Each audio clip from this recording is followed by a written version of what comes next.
Russia Ukraine യുദ്ധം 4ാം വർഷത്തിലേക്ക് കടക്കുമ്പോൾ ഇരു രാജ്യങ്ങളും തമ്മിലുള്ള വ്യോമാക്രമണം ശക്തമാകുന്നു. ഞായറാഴ്ച റഷ്യൻ തലസ്ഥാനമായ മോസ്കോയെ ലക്ഷ്യമിട്ട് യുക്രൈൻ നടത്തിയ വൻ ഡ്രോണാക്രമണത്തെ തുടർന്ന് നഗരത്തിലെ 4 പ്രധാന വിമാനത്താവളങ്ങളും താൽക്കാലികമായി അടച്ചുപൂട്ടി. മോസ്കോ ലക്ഷ്യമിട്ടെത്തിയ 11 ഡ്രോണുകൾ ഉൾപ്പെടെ ആകെ 71 യുക്രൈൻ ഡ്രോണുകൾ വെടിവെച്ചിട്ടതായി റഷ്യൻ പ്രതിരോധ മന്ത്രാലയം അറിയിച്ചു.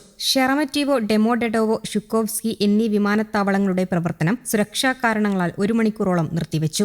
ജനവാസ മേഖലകളിൽ നാശനഷ്ടങ്ങൾ റിപ്പോർട്ട് ചെയ്തിട്ടില്ലെങ്കിലും മോസ്കോ നഗരം കനത്ത ജാഗ്രതയിലാണ്. റഷ്യയുടെ ഉൾപ്രദേശമായ ഉത്മൂർത്തിയിലെ മിസൈൽ നിർമ്മാണശാലയ്ക്ക് നേരെ യുക്രൈൻ നടത്തിയ ആക്രമണമാണ് റഷ്യയെ പ്രകോപിപ്പിച്ചത്. ഹ്രസ്വദൂര മിസൈലായ ഇസ്കന്ദർ, ടോൾപോൾ M എന്നിവ നിർമ്മിക്കുന്ന ബോഡ്കിൻസ്കിലെ പ്ലാന്റിന് നേരെയാണ് യുക്രൈൻ സ്വന്തമായി വികസിപ്പിച്ച ഫ്ലെമിംഗോ ക്രൂയിസ് മിസൈലുകൾ ഉപയോഗിച്ച് ആക്രമണം നടത്തിയത്. യുക്രൈനിലെ ഊർജ്ജ മേഖലയെ തകർക്കുക എന്ന ലക്ഷ്യത്തോടെ റഷ്യ ഞായറാഴ്ച 50 ബാലിസ്റ്റിക് ക്രൂയിസ് മിസൈലുകളും 297 ഡ്രോണുകളാണ് തൊടുത്തുവിട്ടത്. കീവ്, ഒഡേസ, ഖാർകിവ് മേഖലകളിൽ വൈദ്യുതി നിലയങ്ങൾ തകർന്നു. -10 ഡിഗ്രി സെൽഷ്യസിലേക്ക് താപനില താഴ്ന്ന സാഹചര്യത്തിൽ ദശലക്ഷക്കണക്കിന് ആളുകൾ വെള്ളവും വെളിച്ചവും ചൂടും ഇല്ലാതെ ദുരിതത്തിലായി. കീവിൽ ഒരാൾ കൊല്ലപ്പെടുകയും കുട്ടികളടക്കം 15 പേർക്ക് പരിക്കേൽക്കുകയും ചെയ്തു. എൽവിവിലെ ഒരു കടയിലുണ്ടായ സ്ഫോടനത്തിൽ വനിതാ പോലീസ് ഉദ്യോഗസ്ഥ കൊല്ലപ്പെട്ടു. യുഎസിന്റെ മധ്യസ്ഥതയിൽ ജനീവയിലും UAEയിലും നടന്ന സമാധാന ചർച്ചകൾ പരാജയപ്പെട്ട സാഹചര്യത്തിലാണ് ആക്രമണം ശക്തമായത്. പിടിച്ചെടുത്ത ഭൂമി വിട്ടുനൽകില്ലെന്ന് റഷ്യയും പ്രവിശ്യകൾ വിട്ടുകൊടുക്കില്ലെന്ന് യുക്രൈനും നിലപാട് കടുപ്പിച്ചിട്ടുണ്ട്. റഷ്യയിൽ നിന്ന് വീണ്ടും ആക്രമണം ഉണ്ടാകില്ലെന്ന വ്യക്തമായ സുരക്ഷാ ഉറപ്പാണ് യുക്രൈൻ ആവശ്യപ്പെടുന്നത്. റഷ്യ നയതന്ത്രത്തേക്കാൾ കൂടുതൽ നിക്ഷേപം നടത്തുന്നത് ആക്രമണങ്ങളിലാണെന്ന് യുക്രൈൻ പ്രസിഡന്റ് വൊളോഡിമിർ സെലൻസ്കി പറഞ്ഞു. തന്ത്രപ്രധാനമായ ഈ 4 വിമാനത്താവളങ്ങളെ ലക്ഷ്യമിട്ട് 11 ഡ്രോണുകളാണ് യുക്രൈൻ തൊടുത്തതെന്നും അവയെല്ലാം വെടിവെച്ചിട്ടെന്നും മോസ്കോ മേയർ സെർജി സോബിയാനിൻ വ്യക്തമാക്കി. 1 മണിക്കൂറിനുള്ളിലാണ് ഈ ആക്രമണം നടന്നതെന്നും അദ്ദേഹം കൂട്ടിച്ചേർത്തു.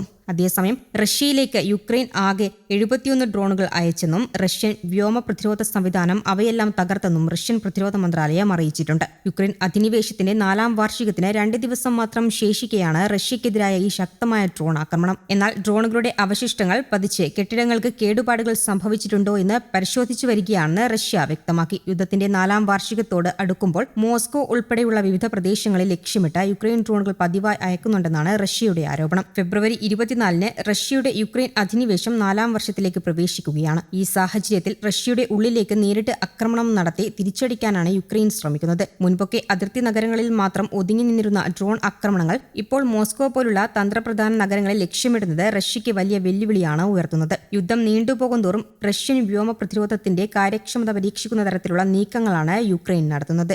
റഷ്യ നടത്തിയ മിസൈൽ ഡ്രോൺ ആക്രമണങ്ങളിൽ യുക്രൈനിലെ കീവ് മേഖലയിൽ ഒരാൾ കൊല്ലപ്പെട്ടു. തകർന്ന കെട്ടിടങ്ങളുടെ അവശിഷ്ടങ്ങൾക്കിടയിൽ നിന്ന് ഒരു കുട്ടിയുൾപ്പെടെ 8 പേരെ രക്ഷപ്പെടുത്തി. ആക്രമണത്തെ തുടർന്ന് കീവിന്റെ പ്രദേശങ്ങളിലെ 5 ജില്ലകളിൽ നാശനഷ്ടങ്ങളും തീപിടുത്തവും ഉണ്ടായി. സ്ഫോടനങ്ങൾക്കു പിന്നിൽ പ്രവർത്തിച്ച യുവതി അറസ്റ്റിലായിട്ടുണ്ട്. കടയിലെ മോഷണ ശ്രമം അന്വേഷിക്കാൻ പോലീസ് എത്തിയപ്പോഴായിരുന്നു സ്ഫോടനം. നിലവിലെ യുദ്ധം ആരംഭിച്ചത് 2022 ഫെബ്രുവരി 24-നാണ്. മുൻപ് സോവിയറ്റ് യൂണിയനിലെ അംഗങ്ങളായിരുന്നു റഷ്യയും യുക്രൈനും. 1991-ൽ സോവിയറ്റ് യൂണിയൻ തകർന്നതിനു പിന്നാലെ സ്വതന്ത്ര രാജ്യങ്ങളായി നിലകൊള്ളുകയായിരുന്നു. 2013ഓടുകൂടി പാശ്ചാത്യ യൂറോപ്പുമായി കൈകോർക്കാൻ യുക്രൈന്റെ പാർലമെന്റിൽ അഭിപ്രായമുണ്ടായി. എന്നാൽ അന്നത്തെ പ്രസിഡന്റ് വിക്ടർ യാനുകോവിച്ചിനും മന്ത്രിസഭയ്ക്കും റഷ്യയുമായി അടുത്ത ബന്ധം തുടരാനായിരുന്നു താൽപര്യം. അതേസമയം റഷ്യൻ പ്രസിഡന്റ് വ്ളാഡിമിർ പുടിന്റെ ജനറൽ വെടിവെപ്പിൽ കൊല്ലപ്പെട്ടതോടെയാണ് ചർച്ചകൾ നടത്തി അടുത്ത മാസത്തോടെ സമാധാന കരാർ ഒപ്പിടാൻ US സമ്മർദ്ദം ആരംഭിച്ചത്. മാർച്ചിൽ തന്നെ ചർച്ചകൾ നടത്തണമെന്നും US നിർദ്ദേശിച്ചതായാണ് report. News desk, Kerala Kaumudi.